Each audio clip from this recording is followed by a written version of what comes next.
ದಾವಣಗೆರೆ ದಕ್ಷಿಣ ಕ್ಷೇತ್ರದ ಕಾಂಗ್ರೆಸ್ ಶಾಸಕ ಹಾಗೂ ಅಖಿಲ ಭಾರತ ವೀರಶೈವ ಮಹಾಸಭೆಯ ರಾಷ್ಟ್ರೀಯ ಅಧ್ಯಕ್ಷರಾದ ಶಾಮನೂರು ಶಿವಶಂಕರಪ್ಪ ವಿಧಿವಶರಾಗಿದ್ದಾರೆ.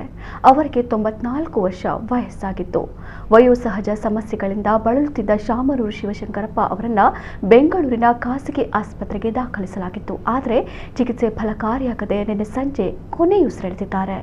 ಹಲವು ದಶಕಗಳ ಕಾಲ ಸಕ್ರಿಯ ರಾಜಕಾರಣದಲ್ಲಿದ್ದ ಶಾಮನೂರು ಶಿವಶಂಕರಪ್ಪ 6 ಬಾರಿ ಶಾಸಕರಾಗಿ ಹಾಗೂ 1 ಬಾರಿ ಸಂಸದರಾಗಿ ಆಯ್ಕೆಯಾಗಿದ್ದು ಸಚಿವರೂ ಸಹ ಆಗಿದ್ದರು. ಅಗಲಿದ ಹಿರಿಯ ನಾಯಕನಿಗೆ ಗಣ್ಯರು ಸಂತಾಪ ಸೂಚಿಸಿದ್ದಾರೆ.